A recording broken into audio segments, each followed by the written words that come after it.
Ayan, katwis, magluto tayo. Luto tayo ng merienda. Meron ako ditong leftover na tosino. Ayan, initin natin sa butter. Halu-haluin lang natin ng ganyan.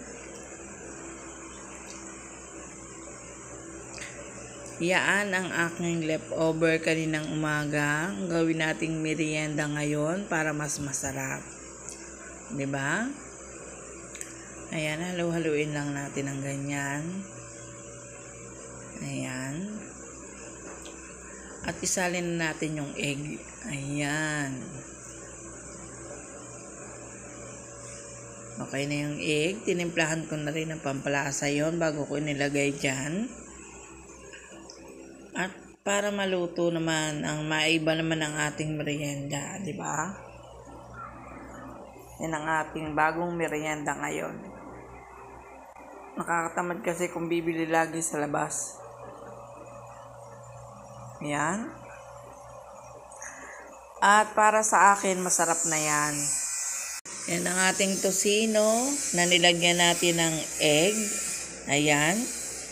Super sarap na. Balik-baliktarin lang natin ng ganyan. Yan ang ating pagkain. Yan ang ating merienda today. Ayan ang ating pagkain. Ayan. Balik-baliktarin yan. Luto na naman ang tosino niyan.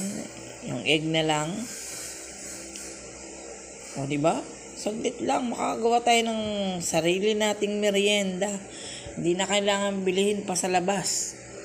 O, diba? Kung bibili tayo sa labas, o, diba? Magkano rin? Sayang. Kaya yan na lang ang ating merienda. O, tipid-tipid dahil napakamahal ng lahat ng bilihin ngayon. Diyos ko dahi. May mga estudyante pa tayo. Ayan, nilagyan na natin yung tinapay. At yung tinapay na yan, lagyan natin ng konting pakulay. Meron ako ditong sauce ng salad. Yun ang gagamitin ko. Ayan. Konti lang naman. Konti lang ilalagay natin. Ikakalat, spread lang natin ng konti yan. O, diba? Ganyan lang ang paggawa ng ating merienda. Very easy. Ayan lang. Ganyan lang natin. O. Lagyan natin ng egg. O. Na may tosino. O, diba? Meron tayong isang egg at saka tosino. O, diba? Pwede na. Ay, 2 egg pala yun.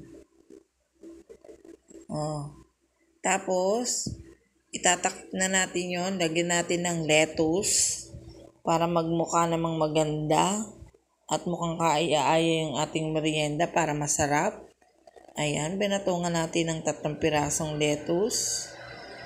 Ayan na ang ating merienda. Tapos ipatong natin si tinapay. Wow! Ang sarap na ng ating pagkain, di ba? Eh, yan. O, di ba? Ayan na ang ating merienda. Thank you for watching.